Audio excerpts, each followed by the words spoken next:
Welcome to the Neutral Zone, presented by the Feels Like 99 podcast. I am your host, Drake Kizer, and I am joined by my co-host, Caleb Waters. And we're joined today by a special guest, Andrew Waters. Andrew, what do you have to say? What's up, guys? Good to be back. So we had an idea the other night when we recorded the Met Show episode where we could reach out to a larger audience. I feel like the whole point of this podcast is kind of to not talk about anything with the Titans necessarily, just more so about general sports topics. I mean, we're going to focus more on football just because that's kind of what we're already looking into with the Feels Like 99, but it just gives us a little bit of a space to discuss some things other than the Titans. These aren't going to be annual or on any type of schedule or anything. They're just going to be kind of random whenever we feel like that there's a chance or an opportunity that we could record something good for you guys. So anything you want to add, Andrew? No, I'm good. All right, so I guess we'll start off by mentioning that today is December 28th, and we had a few Christmas games the other day. Rookie running back Alvin Kamara out of Tennessee was fined, I think it was $6,000 for some stalking cleats. He tweeted out that the NFL was the Grinch. I agree with him. I think, especially on an occasion like this, I know they get the my cause, my cleats, but I think for any holiday season game, you should be able to wear whatever you want. Yeah, I think for something like that, as long as it's kind of, appropriate, and with the holidays, red or green or something like that, I kind of understand their rules about team colors and things like that during just normal average games. But to me, Christmas games and other special occasions shouldn't really count for part of that rule. Also, something else to go along with this fine. Alvin actually also tweeted out that he was going to start a GoFundMe and that he paid the fine himself and give all that money that they raised on the GoFundMe to charity, which I thought was pretty cool. Yeah, it's definitely cool that he's going to raise some money, not to actually pay the fine, but just to kind of prove a point that fans support him, but also give all their money to a good cause. So looking around the NFL this week, we have, it's week, 17, several coaches on the hot seat, including Titans coach, even though we're not supposed to talk about the Titans. But the Jacksonville Jaguars will open up their upper deck for the home playoff game that they're getting. It's only about 3,500 seats, I think. But what do you guys think about them opening that up? Well, I think it's pretty telling about where the Jaguars are at as a franchise when they haven't been able to take the tarps off, and probably since they put them on, whenever they put them on, don't think they've come off one single time. This is a team that struggles to sell out their stadium for anything, and to me, I don't think they're going to need any additional seats for the playoffs either, because they can't even sell it out for anything else. So I don't know why they think necessarily that they're going to need an entire upper deck's worth of seats when they struggle to just fill up the lower two. Yes, it's an attempt to make a power move, which I think will greatly fail. Yeah, another thing about the Jaguars opening up the upper deck or whatever, half of it. A lot of NFL stadiums around the league host college bowl games, whether it's the college football playoff championship, semifinal, but most of them host here in Nashville they host the Music City Bowl. In Charlotte they host the I don't even know what bowl that is now. It's changed so many times, but I am so tired of seeing NFL stadiums hosting these bowls and then the college teams come in and play on it on Friday, and then they turn around and on Sunday the NFL teams play on already chopped up surface. So I think the NFL should implement a rule where if you host anything other than NFL games, such as the Titans, Panthers, the 49ers have a couple bowl games there, that you should have artificial turf for the safety of the players. Because this year we've seen a lot of just horrible playing surfaces. Yeah, I agree. Just because too, it's an eyesore on television as well. Because I know that tomorrow for the Music City Bowl, they paint the field a certain way, and they're going to have to spray on tons of paint to cover up all the Titan stuff that's already on the field. And then after the game is over, they're either going to have to resod and it won't be set correctly, or they're going to have to douse the field in even more paint. And stuff like that is just unsafe for the players. Kind of like you're saying, if parts of the field are just absolutely saturated with paint and other parts are just really, really chopped up from being played on 2 or 3 days ago, it's just not safe for the players. And adding on to that, we were talking earlier today, and the Titans resodded their field, just like last week, when it would have been a much smarter move to just wait and do it after the Music City Bowl tomorrow, and it just would have benefited everybody. I mean, I get it, definitely. If it's like, the 49ers just have a home game on Sunday, and then 3 days after, it's the college team playing, and then there's no home, like the 49ers play on the road the next week, so there's no problem with that. It's just a few years in a row, like, especially for the Titans this year, and possibly the 49ers in future years, and the Panthers as well, they can't go out there and play a game on the field that's been chopped up. It's so crucial, and especially, for people to look at. They're just going to look at it. Most people probably wouldn't notice, but Well, I think, too, in the Music City Bowl, especially with how the Titans field looks sometimes, and then just how it looks in between either of those games, it just looks absolutely terrible, the way they have to cover up things and whatever else. And if it was turf, like you were saying, that stuff would be really easy to just get off, totally change it up, take out some parts of the field, and just maybe even have some ready that they could easily just sew in and sew out really quickly. So you're right. In other news, the New York Giants have named a new general manager. His name is Dave Gettleman. They announced this on Thursday. To be honest, I have no clue who that is. Never heard of him. I'm not sure that if he worked for them previously or if they promoted him, or says here that he spent 15 years with the Giants as a personnel executive from 1998 to 2012. He was hired as a general manager for the Panthers. Did he get fired from the Panthers, or did he leave the Panthers?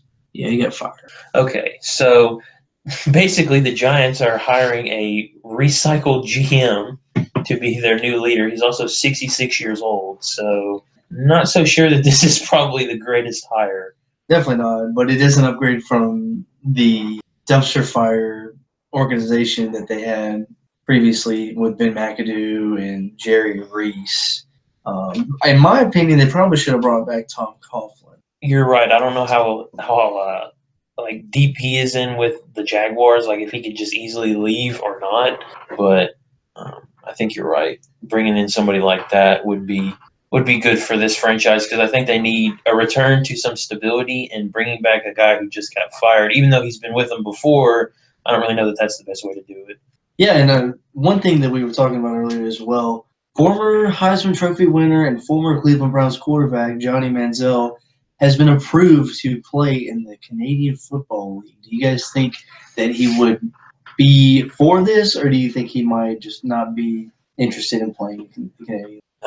Well, last I saw, he didn't look like he was in the greatest shape at the moment, but he was also kind of like on vacation on the beach, probably not posing or anything like that. So you can't really read into someone's physique, I guess. But if he stayed in shape, and I do think that he still wants to play, so if he's obviously filed this amount of paperwork to get approval or whatever else, that means there is at least some interest. I think that the Canadian game would be suited for the way that he plays. So I definitely think it would be interesting to see him play, because a lot of guys go to the CFL and kind of revive their careers. Yeah, reviving his career would be something that would be awesome to see, in my opinion. Because when this news broke earlier today, I went back and started watching his college highlights, and the things that he could do, running the ball, throwing the ball, just his athleticism was all out of this world. And if he can come back and make another run at his career, I think it would be great to see. Well, I agree, just because the Browns, let's see, how many games have they won since he was last their starter?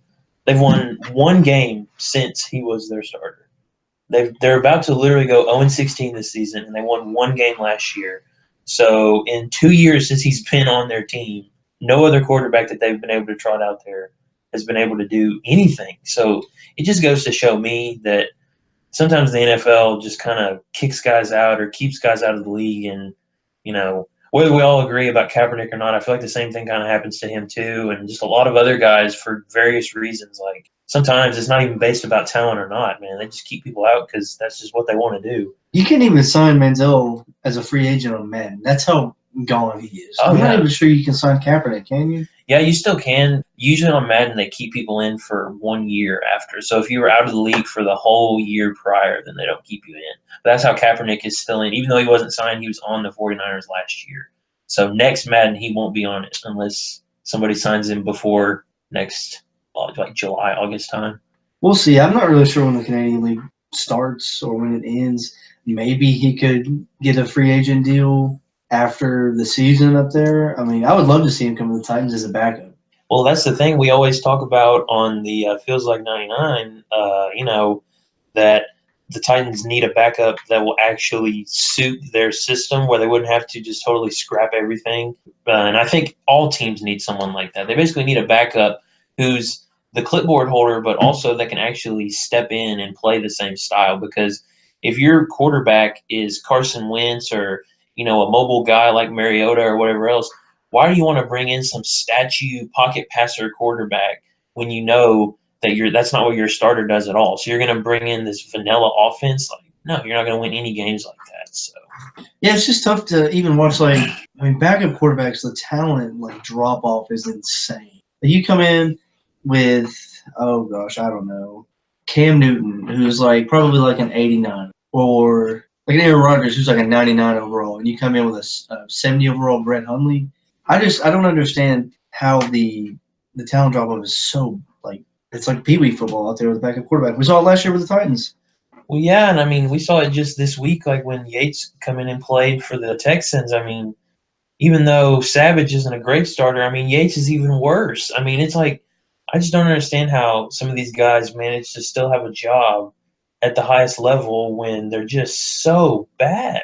And I know that they're not expected to play a lot, but still, they're expected to play enough that you would think that you'd have some better guys at those spots. Say hi, Ru.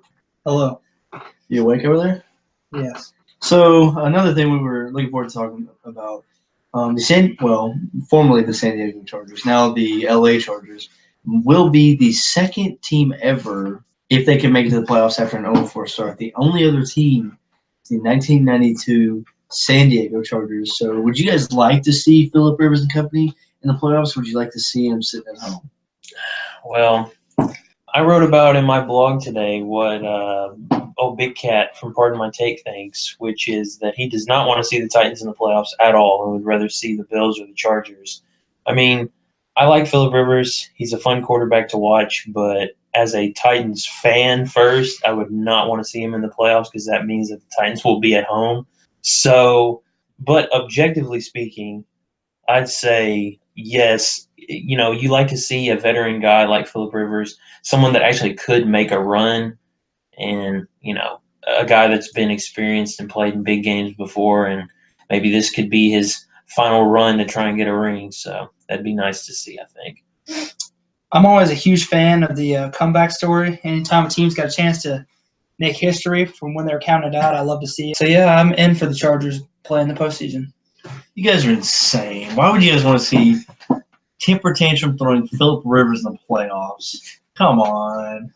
I don't know. He's a fiery guy, and I wish that that a few more teams around the NFL had some more guys like that, because I feel like a lot of players are just so complacent. They really just don't care at all, whether they win or they lose or whatever. Like the Browns, they're literally about to be 0-16, and you haven't heard any of their players even come out and try to say anything about why or how, or they don't even care. Yeah, our boy, me and Andrew's boy, Jimmy Haslam, has run the Cleveland Browns straight into the ground. And when I say our boy, I definitely do not mean our boy, considering he took complete control of the Tennessee Volunteers football coaching search of 2017. It'd be a great thing to look back on in about 5 years. But he tried to run Tennessee into the ground, and now he's run the Cleveland Browns into the ground. It's insane. Why won't they just take his team from him? Because you don't see anybody else going 0-16. Well, no, and after the Lions went 0-16, they literally had to clean out their entire organization. Pretty much no one from that staff has been allowed on the staff anywhere else in the NFL ever since. They fired every single person on the team. But guys that allow their team to go 0-16, I can't imagine being in the NFL and not being able to win one single game. So at this point in the season, who would you guys make your league MVP? Based on the first half of the season, up until his ACL tear, I'd say probably Carson Wentz, just because of what he brought to the Eagles. But now that he's out for the year, hasn't played the rest of this season, I'm sure it'll go to Brady. I would have to think. At this point, I mean, I don't know anyone else that's really even in the running. It was pretty much Winston Brady at the point when he tore his ACL, so I'm sure it'll go to Brady. Yeah, Brady, every year he's a contender to win the MVP. And it's looking like it's probably going to go to him. But I'll tell you, Todd Gurley out in Los Angeles is sure nipping at his heels as of now. After that game he had last week, it could get interesting. No way. Todd Gurley. I've seen several things about Todd Gurley being the MVP. Are you kidding me? You also saw the 80-yard touchdown last week. Yes, I did. Yes. Against the Engage 8 defense that we were talking about. So Send everybody. Yeah. Dick LeBeau's probably like, send everybody, man. I don't think that the Titans are too much of a comparison to make for anything MVP related because we make anybody look like an MVP. So yeah. Now my MVP up until they lost to the Panthers, if Aaron Rodgers could have come back and led the Packers to the playoffs. Listen. If he comes back and they go, what could they have gone 10-6 and made the wild card? How can you not tell me he's the most valuable player? How many games did he miss this year? I don't know. A lot. He got hurt in like the third game of the year or something. Broken collarbone. Listen, he will have played what, like half season? Yes, but listen. He's back on think about the definition of most valuable player. Aaron. What's funny? Listen to this. This is a good comparison. Okay. Take out where does Green Bay go with Aaron Rodgers if he doesn't get hurt? Probably like 11-5, 12-4 is usually what they go. Okay, if you would like to make the most valuable discussion, why has an offensive lineman never won the MVP? Because they don't get the spotlight. What are the Titans going to do without Taylor Lewan protecting Mariota? I mean, he's already got injured. He's only like 5 overall points worse. Listen though. I mean, listen. O-line's pretty valuable. Yes, it is, but Aaron Rodgers is obviously a game changer. They would not have lost to the Would he be a game changer if he didn't have time to throw? I'm not having this conversation. I'm not. No, listen. Most valuable player, if he leads them to the playoffs and they make a halfway decent run, how is he not the MVP? When they come in and they probably would have gone like 4-12 if he's not in. How is he not the most valuable player? I mean, you see the difference.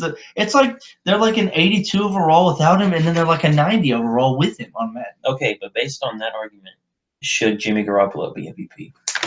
This man's a genius. That is good. Based on that, because the 49ers, if the way that he's been playing this whole season, would they have been the division winner in the NFC West if he started all 16 games? Obviously, he was not on their team, but if this beginning of this season, all 16 games, what do we think the 49ers would have gone? Well, they're probably about to go 6-10.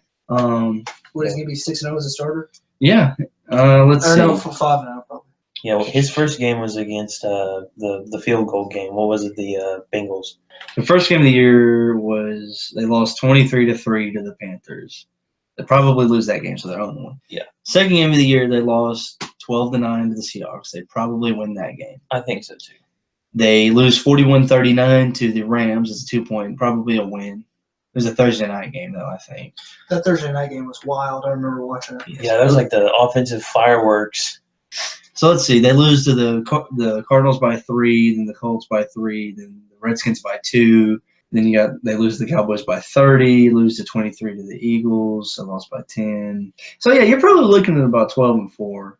Oh yeah, because I think other than a few of those that probably might have been closer, but they probably would have been able to squeak them out in a few of those other games that they didn't win. I think they would have been closer in games that they got blown out. I think you could give them at least another 6 wins because they won or lost 2 or 3 different games within points. And I thought that all season. I'm like, man, the 49ers are not that bad. And I think if Garoppolo plays all 16 games, we might be talking about that guy as the MVP consideration. That's a very good comparison. Would you ever give the MVP to Antonio Brown or the MVP has got to be a game changer? Well, that's the thing. I'm like, what do we define MVP as? Because kind of like what Andrew was saying, like, is it based on who makes the most impact in the game? Because I feel like obviously most of the time it's quarterback, pretty much quarterback. They don't give it to anyone else hardly. I mean, a running back every now and then. I think Adrian Peterson was. He won it in 2012. Yeah. And before that, LT. And then in 2006, LT. 2005, Sean Alexander. Marshall Faulk won it the year after they won the Super Bowl. 2000. Yeah, so it's usually Terrell always Davis. the quarterback. Lawrence Taylor in 1986 is the only linebacker. How did a place kicker win it in 1982? How bad the NFL must have been. Walter Payton won it. One But big thing, though, is when you think about most valuable, you usually equate that with leadership, and everybody's going to look to the quarterback's the leader. yeah, that's probably why. I mean, like, I don't know. I mean, a lot of the time, I guess the quarterback that leads the team to, like, I don't know. Maybe they weren't supposed to be as good as they are. Like, I see Matt Ryan went last year and then Cam a couple years ago. Like, the Panthers and the Falcons in both of those preseasons were definitely not picked to go to the Super Bowl, but then their quarterback, like, wills them to the playoffs and to big heights and everything else. Like, and you feel like that's kind of why, like, LT won it in 2006, or why, like, Terrell Davis won it, or Sean Alexander. Like, the Chargers and Seahawks and those teams, like, they weren't supposed to be that good, but they had a player, like, so transcendent, like, he led them to even bigger heights. So I guess they kind of give it based on most impact, I guess, like, who makes those fringe teams, like, not fringe teams. So should Garoppolo get any MVP votes? I would give him a vote. So let's say the quarterback out of the league, for some reason they run offenses out of the Wildcat. Who is your league MVP? That's not a quarterback. Todd Gurley. Hands down. Well, you guys got to remember he was literally wiped off the grid last year. I know that has nothing to do with it, but I think that shows you how big of – you have a problem, Andrew? He literally was We're not terrible. talking about the 2016. I know. I'm trying – it just goes to show you how quarterbacks are usually always good, like you said. You said yourself, Tom Brady's always going to be in the running. And I think that might be why the running backs don't win it all the time, because they might have a breakout year like Todd Gurley has this year. He's always been pretty good. He was not very good last year. He could be like DeMarco Murray last year compared to this year. Just fall off. So who do you guys give it to outside of Todd Gurley? Do you give it to anybody outside of Todd Gurley? Terrible one. Okay. Well, Violence. and in other news, longtime Steeler James Harrison was released by the Pittsburgh Steelers and then immediately signed with the New England Patriots. I read several stories coming from the Pittsburgh locker room that he begged for his release. Yeah, I've heard so many different, like, reports, and I've heard that he wanted to be released so bad, and him and Tomlin were getting into fights. I've heard that they basically just released him and he had no idea and he was so surprised and whatever. So I don't know what to believe. I don't know. I think the truth is probably somewhere in the middle.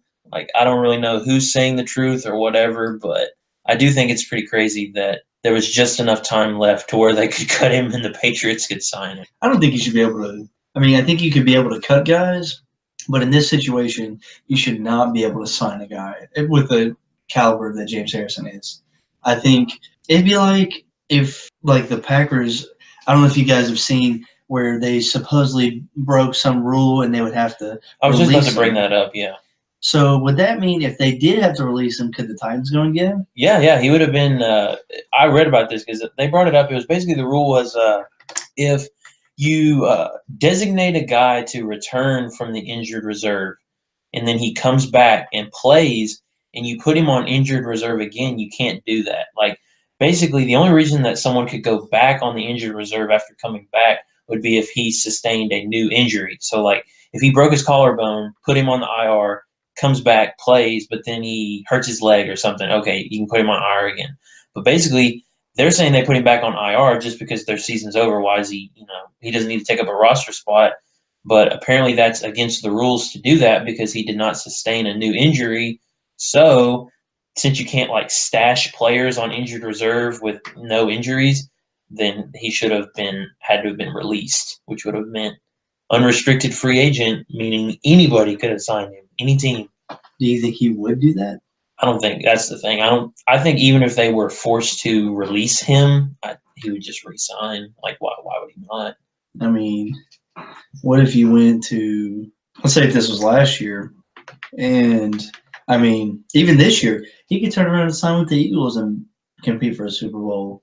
Yeah, I mean, what if he signed with one of the well, that's the thing. I mean, most of the other playoff contenders already have a quarterback, though. That's the thing that would, like, most people that are close to the playoffs wouldn't even sign him because they wouldn't want to take out their starter and put him in. He wouldn't even know their offense. Are you saying Aaron Rodgers is the most talented quarterback in the NFL? I just don't think that a lot of offenses would fit him. I think he fits in Green Bay because they build the whole team around him, which is the problem that Tennessee has with Mariota is that we don't. So I feel like you take him out of his element and that he would be at least a little bit of a struggle for a little while. I don't know. I do think that he probably is the best quarterback in the NFL, though, because he's just been the most consistent over the past 3 or 4 seasons. Even better than Tom Brady, I think, even though he doesn't have the playoff success. But, Especially Aaron Rodgers versus 11 guys on the defense. Yeah. I mean, yes, they have Devontae Adams and Jordy Nelson, but Ty Montgomery. He's hurt. I had no idea what you just said. I was I thought you said something about, I don't even know what. About. Don't say it. We will ban you from this. We will ban you from Neutral Zone and Feels Like 99. Because I was going to say, did you guys see the Marquise Pouncey video? So Yes, I did. Yeah, of course. So for listeners, basically what happened, it was Pouncey in the locker room after some sort of team activity, and the reporter asked him, like, what were you more surprised that he was released or he signed with the Patriots? And Pouncey's response was just like, no, he wanted out. It's crazy that he's trying to make it seem like it's the team's fault, but it was all him. And basically, he just roasted him for a solid 3 to 4 minutes about how he's always in there with his sweatsuit. He's always lifting with that sweatsuit. I saw a tweet. It said, what's going to happen when Belichick doesn't let Harrison take his camera in the weight room? But anyway, so he's not a man, and he framed the Steelers and whatnot, and just thought it was interesting. Well, my thing is too, I'm like, I've seen some people have the theory that what if the Steelers released him so he could give information about the Patriots to the Steelers? I've seen where Tom Brady could possibly be begging him for the Steelers plays, even though he's a defensive guy, which wouldn't shock me at all considering it is the Patriots. Oh, here's one I'll tell you about this. Have you guys seen all this stuff about Tom Brady and his pretty much he's like a witch doctor that he's on the Patriots staff and Tom Brady drinks special water and he has this special doctor that Did he get banned from yeah. stuff? So basically Belichick was get this joke out of the facilities. He's been cool with it for 3 or 4 years, but he probably just overstepped his bounds a little.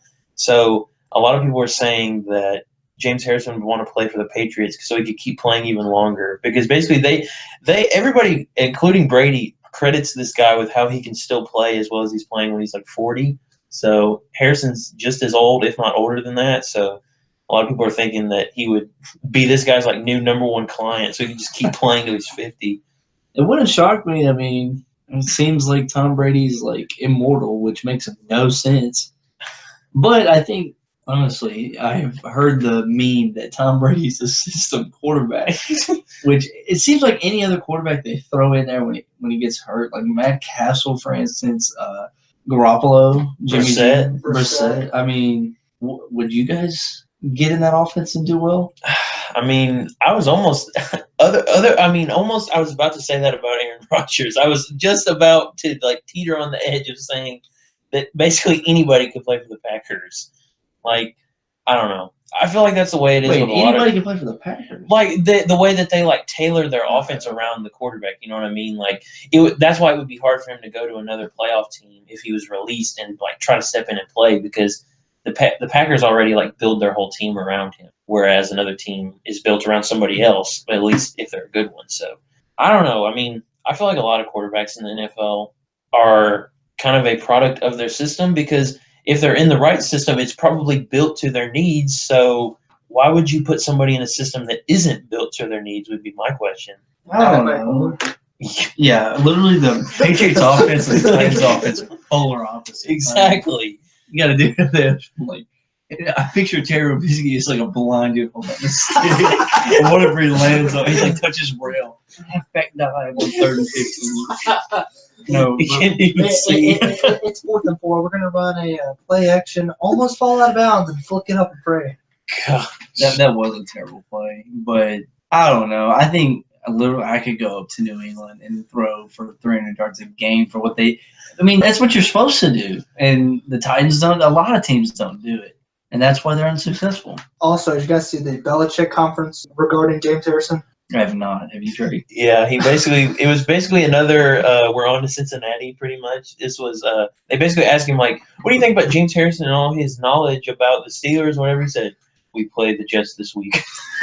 So, And the reporter asked, he said, what do you think about James Harrison and the career he's had so far? Good. One word response from Coach Belichick.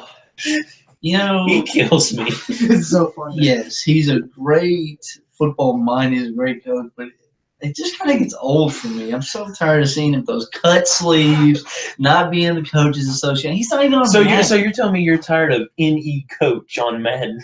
Wait, he's really Yes. not on Madden? No, he's not. Do you not like consent to it, or? He's not in the coaches association. Is that right? Yeah, he's not in the coaches association. Just like there's a players association, there's a coaches one too, and he's the only coach not in it. Okay, I have a question. As a reporter, who would you rather have to interview, Coach Belichick or Greg Popovich at the San Antonio Spurs? Oh, definitely Popovich. Yeah, because And at it's not least, even close. yeah, if Popovich, I mean, he probably wouldn't even answer your question, but he'd give you an answer. It wouldn't be the answer to the question, but he would talk. Yeah, Belichick would be like, Coach Belichick, I heard it was your wife and your 50th anniversary. Would you have any comments on that? We played the Jets. Like, come on, dude. Like, At least Popovich is funny. no, the best interview in coaching right now is Leach. Yes. Washington State, the best. And Like, it's not close. no, it's not even close because he will literally answer anything. Like I saw that thing about like the wedding and all this other stuff. Like I saw one of him in a press conference just a couple of days ago where he was blowing the coffee cool or whatever. He's like sitting over there on the side. He's like, oh. Like he's funny and a guy that like if you're a reporter. I know from just a few interviews that I've done, like you don't want to sit down with somebody and try to get an interview with them when they won't talk to you. So if they're not comfortable talking to you or they just don't want to or don't care to, then you're going to have a crappy story because if you don't have anything good, I mean, you can't just make it up. So you got to work with somebody that will actually give you something. And a guy like Leach will and a guy like Belichick definitely won't. Do you guys think it's obvious that cheating goes on in the NFL? How did they get away with it? I'm not talking about the Patriots specifically. I mean, I know it happens even in recruiting in college football. How do people not get caught? Like, how did it take the Deflategate so long to come to light? That just, I mean, the balls were flat. What are the referees doing? Just tossing them? Not squeezing them? Well, I think that probably the easiest way that they cheat is just the knowledge. Same thing with recruiting, too, if we're taking it there. Just the knowledge that everybody else is doing the same thing. So it usually takes, like, pretty much a whistleblower. It takes one person to say, like, wow, everybody, how about we check the balls that the Patriots are using? Because everybody else that's been playing them recently, they're like, oh, we do the same thing, so why would we like tell on ourselves pretty much? It's kind of the same thing in recruiting, like, oh, Tennessee gave this guy $20, but then like our program does the same thing, so like why are we going to snitch? Like, so that's the thing. Unless you know that they're doing something that you're not, then you wouldn't even bring it up. So I think with the whole Deflategate thing, probably not too many other teams were actually either purposely or not leaving balls underinflated. So somebody out there was probably felt confident enough being like, hey, I'm going to bring this to light because I don't think that other teams are doing it. And I guess if no one else has been caught in it, I guess other teams weren't doing it. So Do you guys think he should have gotten, he being Tom Brady, was it 4 or 6 games? 4. yeah, I think it got reduced down to 4. He only served 4. When did it start as a whole season, right? Yeah, I think so. He was going to suspend him for the whole season. You know, 4 good old games. Roger Goodell. Well, see, the stupidest thing about that to me is that it was the year after. That was the most ridiculous part of it all. He's played a full season after that and then got suspended the next season. Like 2 years pretty much after that championship game where the balls were underinflated. I'm like, that's just ridiculous. Like, I don't know, stuff like that. It's almost like once you are past like just a year or two off, like, man, just let it go. They need to have a statute of limitations. I was just about to say that. Statute of limitations. They may never get it. I mean, 16 games. I'm still kind of upset at the fact that Roger Goodell, did he get the extension? Yeah, he did. $200 million. I think that's what it was, right? Yeah, something That's like that. absurd. And he's not even good. No, and like, I don't know. I just feel like there's so much that's going on with football that like that they're not addressing. They're focused on all the wrong things, and if they keep on like this, then the game is going to seriously suffer.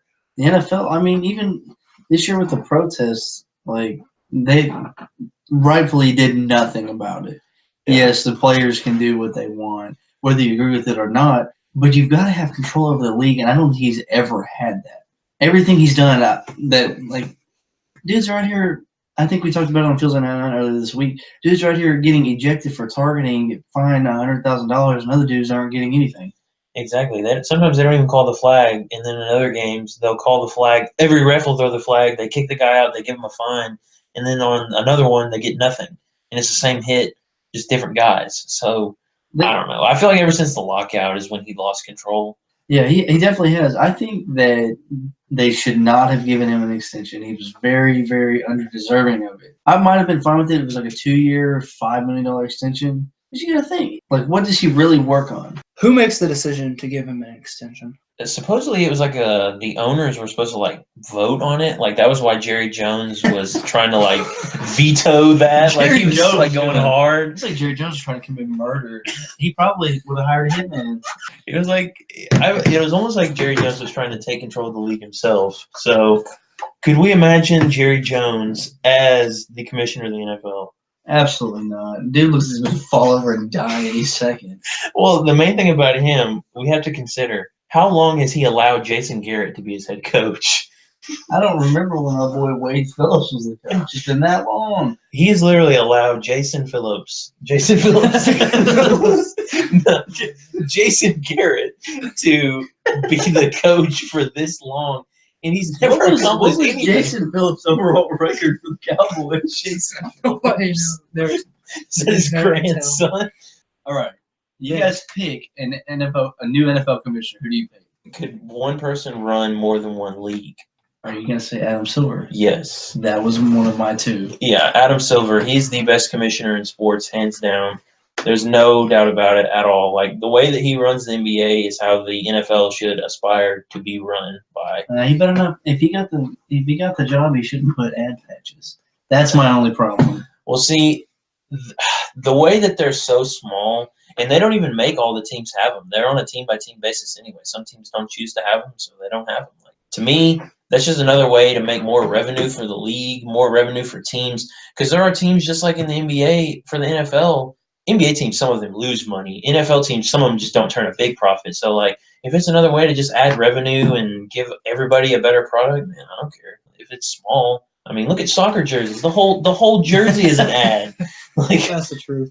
The Seattle Xbox. Yeah, literally. Like, you don't even know their team name. Yeah, that's especially when you turn on like Premier League games, and if you see like Chevrolet. Yeah. If you sit there and you're watching it online, I don't even know what they're playing on. But if you're watching like Manchester City versus Manchester United, you see MC versus MU on the scoreboard, and then you look at them, and it has like a little bitty crest, like the size of a I don't even know, like a sticker. It's like a little sticker. But my other, and you guys know, the listeners probably know as well, I'm a diehard Tennessee fan. My second pick for commissioner, if not Adam Silver, is probably Nick Saban. Yeah, I mean, he's definitely a football mind. Yes, he's not. I don't know. I think a commissioner of the NFL should be more business related, because you guys have seen how bad the ratings have been, and that hurts everybody. I mean, tickets are not selling as well. I don't know. I mean, Nick Saban has complete control of Alabama, and Roger Goodell has little to no control. Yes, he's a commissioner. He has little to no control over the NFL, and I think it's time that they get somebody. Before I give my answer, why would you guys say ratings are down as of late? I'd say anybody that says they don't watch the NFL because of the anthem protest is probably lying. Like, that is the most ridiculous reason to not watch a football game that there could possibly be. My thing would be ratings overall on TV are just down, because I know personally, like, the only time that my TV is on in my house is literally to watch NFL football. So, or just in general, like ESPN or something, but even that, very little. Like, I just don't think most people are on their TV anymore to actually just sit down, turn it on, and watch television the way that they used to, like in their living room. So, like, if you watch a lot of stuff on your phone, it's been shown that, like, they don't count it the same. So, like, if you look up highlights or on Twitter or whatever, like, you're not getting counted as even watching the game, even though in today's society, basically watching the game is watching it on Twitter, like the highlight videos. So I don't know. I think that's part of the reason. It doesn't make sense to me because sitting on your couch is arguably better than being at the game, unless you're looking for the experience of going to the game. Especially when it's cold. Yeah, it's gonna be like 15 degrees here Sunday. Yeah, something crazy like the that. high is 30. And That's the last time I checked. You see more on TV, and you get a view of every play rather than sitting in the nosebleeds of the game and barely seeing the ball. Especially when it's a huge HD TV, you can go to a sports bar and do that kind of stuff. So it doesn't make sense to me why technology in the home is better than it has ever been, but the ratings are down. I just don't. It makes no sense to me. But I mean, it would make sense for the ticket sales going. Yeah. I mean, and you never even really hear about that. Like, you don't even hear that. I mean, attendance really is not down that much because there's still plenty of people that are willing to go sit in the stands. I don't know. I mean, honestly, they might as well. Like the Chargers have the right idea of playing in a 40,000 seat stadium. I mean, eventually that's what it's going to get to. It is. I mean, the Titans might have to start playing at Vanderbilt Stadium. I mean, might have to leave the old Coliseum. I don't know. I feel like football stadiums in the future are going to have to be maybe not even smaller, but just better equipped to just that. I mean, every seat's going to have have a touch screen, have red zone where you can key in other games and really good Wi-Fi and stuff like that. Like, people aren't just going to basically sit in bleachers anymore. Yeah. Like, they're not going to go to the game to do that. So. I mean, you would only do that in the 1980s, 1990s, up until not that recent. But I mean, I think the only thing that has changed at Nissan Stadium in the last 20 years is the name from LP Field. They had the right idea with making the video board absolutely ginormous. There's a little better Wi-Fi now, I must say. The Wi-Fi still sucks at Nissan Stadium. I don't think I get your reception. My snaps send. Nothing. I can't even send text hardly. No, we suck. So. On another note, who is Andrew's commissioner pick? Yeah, we didn't even get. I have no clue. Just pick one. For the next NFL commissioner, it better be serious. Hands down, one of my favorite people. Don't say that. I knew Hunter the mascot. No. So hold on. We've got to give the story about Hunter the mascot really quick. So we were coming in here to record this, and I come in on a 3-on-3 NHL little on the new game, like that new mode with 3-on-3, and these two are in here playing the 3-on-3. But one of the three on their 3-on-3 team is the mascot. Well, who's he the mascot for? The Edmonton Oilers. The Edmonton Oilers mascot, Hunter. And the whole time we were trying to brainstorm ideas, me and Caleb were over here talking and trying to get stuff worked out for this. And he's over here, go Hunter, go! I saw Hunter. For those who don't know, we are currently in Steve McNair's studio inside my house. Yes. And Andrew's sitting 4 feet away from us, yelling about a mascot. I was like, "Dylan will knock the goofy out of you." I'm a competitor. It's a video game. I'm a competitor. It's a virtual mascot. You know what competitors do? They compete. No. They don't cheer. Not the virtual mascot, Hunter. You just gotta want it. It would make sense if it was on NHL.TV or something. You would have thought this was Hunter Waters, like an actual brother or something. No. I mean, I had heard enough. It took us long enough to get going. He's over there yelling about a video game. For the record, I did win the game. No one cares that you won the game. Yeah, what was the score? Do you remember? 7-2. 7-2. In all hockey games. That just shows you what kind of game that they're playing right now. So, speaking of Hunter, the mascot of the Edmonton Oilers, what do you guys think the most ridiculous mascot in the NFL is? To be honest, I knew T-Rack. That might be it. T-Rack is ridiculous, dude. They brought him out in a 1965 Mustang driving out on the field for the Titans game. Who approved it? And why is their mascot a raccoon? It's the state animal. Is it? No, it's not. Yes, it is. Look it up. State animal of Tennessee is the raccoon. No, that's lame. It is not the raccoon. No, dude, I'm gonna start a petition to end that if that's true. That's why he is what he is. I mean, that would Tennessee state animals. Yeah, state animal. Raccoon. Wow. What a 1971. What a turn of events. Wow. I always thought it was like a mocking. You guys don't remember your Tennessee state history from No. elementary school? No. Wait, I think the official bird is Anyways, the fact that T-Rack was driving like a freaking car on the field pregame is absurd. This is not the T-Rack show. We're not here to watch that idiot run around. Hey, it's for the kids. What has T-Rack ever done for me? Nothing. I've actually met T-Rack. Did he The talk real to, did he T-Rex. talk to you? Yeah, What the was that? guy behind the mask, the real guy. What's the real T-Rex? Will the real T-Rex please stand up? He's really short, and I don't think whoever it was at the time was the guy who'd been doing it since 1999. But I don't think that he's doing it anymore. I think he was just about to be retired. He was there on the tour. Like you can go into like he's on the stadium tour, like for season ticket holders or whatever. But Let's just pull up a list of all the NFL mascots here. Are there many other mascots that aren't actually like the team name? see, that's a good question. Let's look here. You got Ranking the NFL's mascots. How about we just visit that Okay. page This is coming so we from- can scroll through? Yes, this is coming from SI.com. Wait, only 28 teams. Hold on, what does it say? Scroll up. 2 teams might not have a mascot. The Packers, Redskins, Giants, and Jets do not have official mascots. Oh yeah, the Packers don't have cheerleaders. What? Still, they don't have I'm glad the cheerleaders. Redskins don't have a mascot. Yeah, because exactly. people What would- could you imagine? Oh, people We'd have would like so the thing on Florida State, like the Indian that like goes to the middle of the field, and like puts the spear down. Okay, so we have coming in at number 28. We have Raider Rusher. He's I just want to say R.I.P. Chief Wahoo of the Cleveland Indians. Yeah, exactly. That was a nice. Oh, the logo. Dolphins That have was a one of the best dolphin. logos ever. Big Panthers. cat. Surfer. Surfer. That's actually a great name. Cowboy's Rowdy. name is Rowdy. He's wearing cowboy boots with the Cowboys uniform, like with the socks too. That's He's got gloves Cowboy. and all. He's got the gloves. He's decked out, man. We have Freddie Falcon. How can you not call that Dirty Bird? I'm sorry. Come on, boo. Casey Wolf. They called him Randy Quaid. Who's Randy Quaid? I have no idea. Look up Google Randy Quaid. He's the Randy Quaid of NFL mascots. Who is that? He looks like a poor man Shakespeare.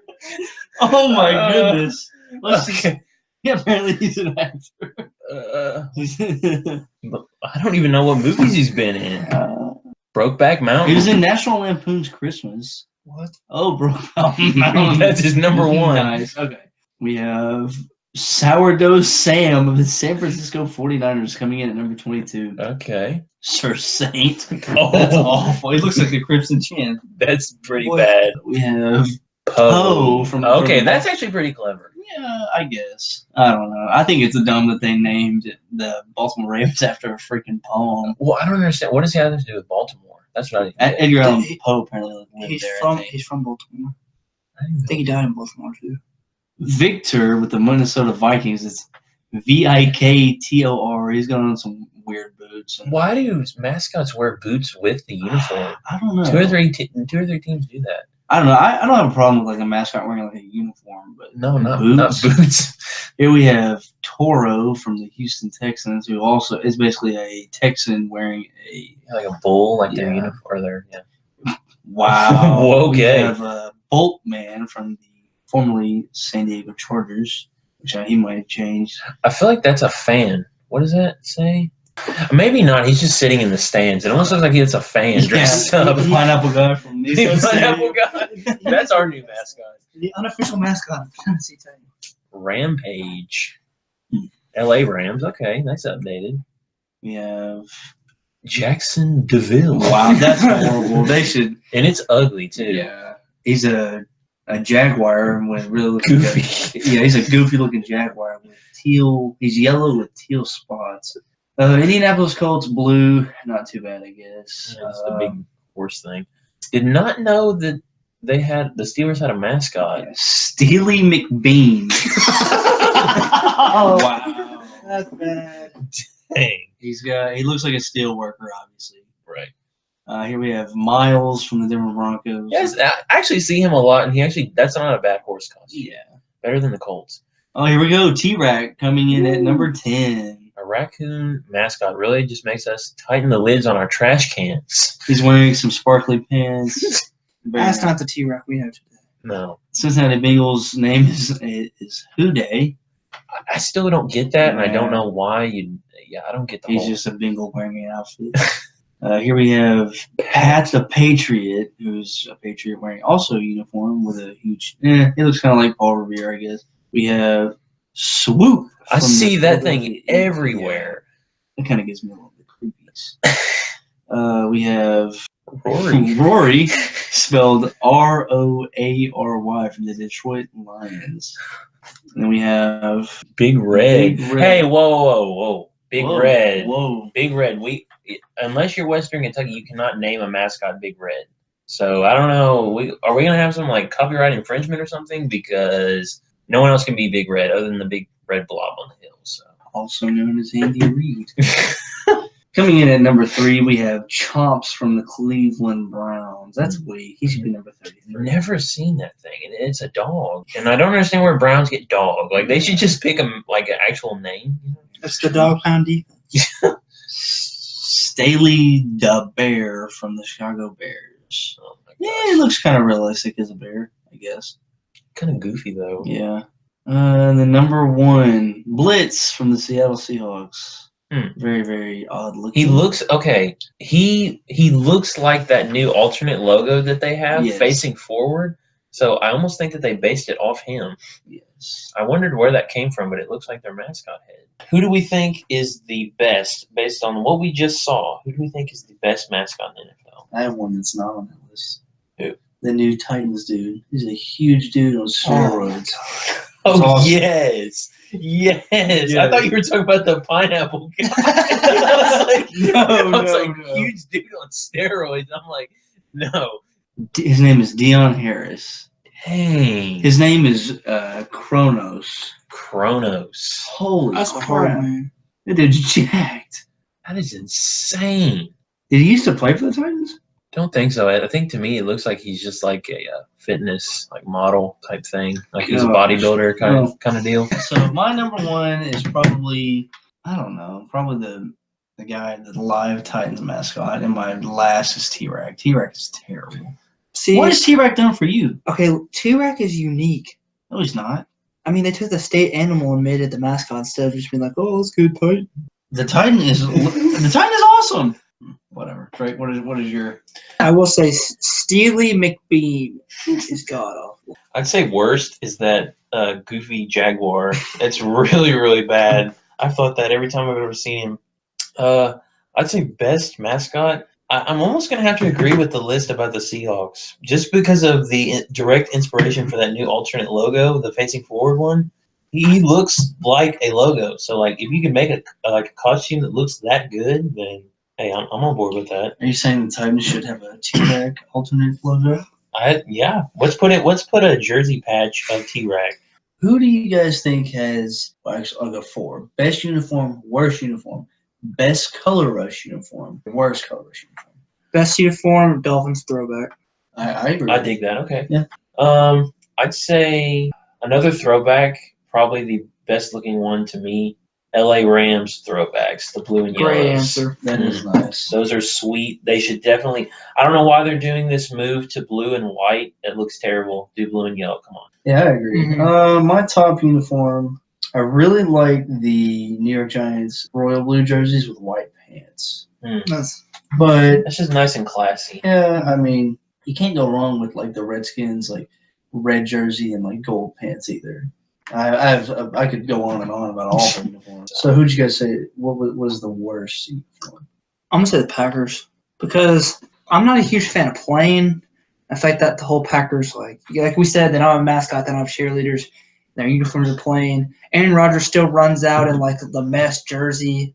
Yes. That's And green and yellow. Just Mm. not a fan. Yeah, I would almost agree on that, especially because they don't wear the new, like, not even necessarily the new template or whatever like that, but they just look dumb because they're the only team that wears mesh. Like, I don't know. I feel like they should be allowed to choose something like that. But so I think the ugliest set of uniforms, I'll just go just pretty much anything and everything that they wear would definitely be the modern, like the updated Browns jerseys that they got 2 or 3 years ago. Those are absolutely terrible. They took everything decent about the Browns and took that away because now they pretty much never wear brown. And what they do is like splattered with that, like, it's not even burnt orange. It's like a really, almost like neon. yeah, it's almost neon, but like burnt. I don't know. It's terrible. It's not the Browns orange. Yeah, it's really bad, especially because it has like just Browns written all over it, like really bold, thick print. Terrible.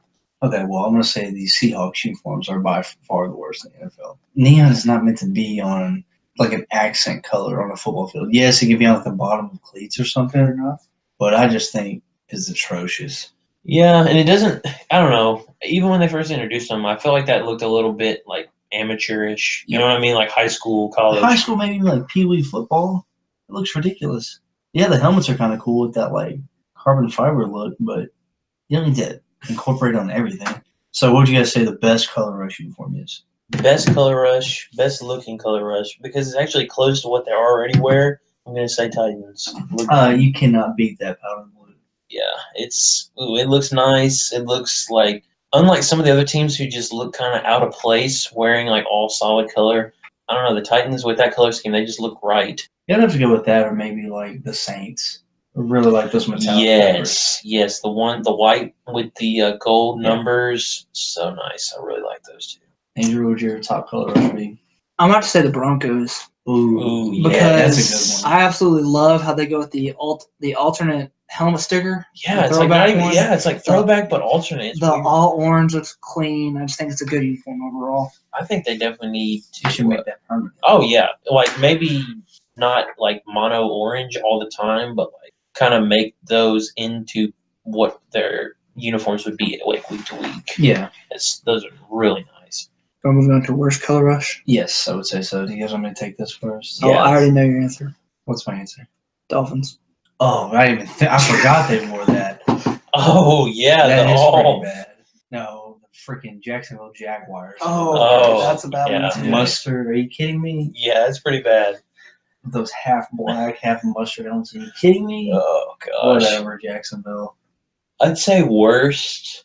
Who's one of those teams that like doesn't actually follow the or like doesn't The Jets. I like the Jets. Though. Yeah, the Jets actually look pretty nice. I'm talking about one of those teams that just doesn't have a color rush uniform. They just wear all white. Like they would just wear their white jersey and white pants. Anybody that does Like, that, The that's the Bills worst. did that this year, but they didn't previous. Yeah. Last year they wore the all Where red. it's no like alternate. Yeah, like it's nothing special. Like literally, It's they kind of just. like the same case with the Titans, but it's navy blue. I mean, yeah, that's true, but I don't know. Yeah, I do get where you're coming from. Like the Chiefs For actual all red, color it's rush no games, different. yeah. I don't know. Andrew's brought this up to me before, but the Thursday night football should be the throwback Thursday games. Yeah. Yes, I get the helmet rule. I think it's stupid, but You can work around that, surely. I mean, yeah, the Titans could wear throwbacks, a white Oilers helmet. Yeah, most teams could, really, I mean- even still. Yeah, think about all teams that wear white helmets that could just. I mean, Change not the sticker that out. many teams wear straight white helmets. I guess that's true, but A lot of teams could do it. The Patriots couldn't do it. I mean, they could, but they'd have to change their helmet completely. Should they change the one helmet rule? yes. How big of a difference can it make? I really don't think it makes any. Why can't you just have two of the exact same helmet? Like, I know guys are allowed to change their helmet style. So That's what I don't understand. I'm like, they say that guys cannot like change their helmet throughout the season, but I'm like, they do already. That's what I don't understand about the rule. I'm like, what, they're not allowed to change to a different color helmet? Yeah. Like, that's what I don't understand. If you practiced in the NFL in the exact same helmet all season, wouldn't that be more unsafe than getting a new helmet? Like, they say it's supposed to be broken in, but like, why don't you just change the padding in and out of a helmet? You can do that. yeah, exactly. Like, I mean, it's not like in high school, I get the budgeting is different, but I'm like, we didn't get new helmets every week. Like, I practiced in the same helmet for like 3 years. Like, I mean, I don't understand why we had to get them sent off to be reconditioned. Why can't they recondition them like every week? I don't know. My thing with Color Rush and the helmets, only a few teams do it, but like the Jets changed their face mask color. yes, the I think Bills that's have a done really that. good I wish idea. the Titans would bust out a powder blue face mask just to I want to see what it looks like. What about yeah. a red face mask? If they wore an all red Color Rush, Like I'd be for it. a candy chrome red face mask. Yes. Whew. Like Any- Like Louisville? Western. Yes. Oh, Western too. But you guys have any other uniform thoughts that you'd like to throw out there before we call it a day? Eagles Kelly Green. That would be nice. I'm going to drop the mic on that. Eagles Kelly Green. Like, make that happen, NFL. I do have one more thing to say. The Cowboys uniforms. It seems that they go out there in white jerseys 15 out of 16 games. Well, they and the do. blue jerseys are sweet. I don't know. I mean, I love the Navy, and the Titans made them wear that Navy a few years ago when we played them at home. And what's up with those pants that they wear? They're miscolored. Are they blue? Are they silver? Are they green? They look They- different every week. Supposedly, it's a callback to the days of like whenever they got different colors, so they'd show up right on TV or something. I mean, I don't know. It's something They ridiculous. used to wear like kind of like a steel gray pants back when like the 70s, and it Yeah. looked fine. But it looks weird to us now because we think that they're like weird color green. But A few weeks ago, they wore the blue jerseys and white pants. that was very clean. nice. Yeah. I love when the Titans wear their navy blue jerseys and powder pants. Yeah. That's pretty clean. I like when just about any team wears gold pants with white jerseys. I think that looks very nice as well. If you guys were redesigning a team, who would you pick and why? Redesigning? I think the Falcons are trash. Oh, They just they need to upgrade. They should just make the color rush template their thing. But that's just my opinion. I'd pick the Saints and start off with those color rush uniforms as the away, and basically just invert the colors and make that the home. Like those are sweet. They're like the perfect shade of gold. Like the golden stuff. It happens with so many different teams. Like the colors that they use all throughout their uniforms don't match. So like their helmets are one blue, and their jersey numbers are one blue, and then their pants and like all the other colors. Like teams that can match up their red or their green or whatever like really consistently, that looks so much better than like we're talking about with the Cowboys with their green pants, or like even the Titans have some problems matching up exact navies. I don't know. So, do you guys have any final takes for Neutral Zone? No, I think we've got it pretty much wrapped up. I'd say this was a good little pilot episode of the Neutral Zone, and hopefully going forward we can have more of these to go on. But like we said, don't bank on them being too consistent or anything. But I'm sure we'll have some more over this break since we're all here and kind of hanging out, chilling. But I guess that's about it. You guys have anything else? I'm good. I'm tired. Definitely enjoyed it. It was kind of it was different, not talking about the Titans, but we talked about a lot of stuff that I know people enjoy, and very controversial things in the NFL, such as Roger Goodell and the MVP discussion. But like Drake said, it's a pilot, so I mean, don't expect it too often. But I think we can all agree it went pretty well. All right, guys. So signing off for Andrew Waters and Drake Kizer. This is Caleb. Shut up and sit down.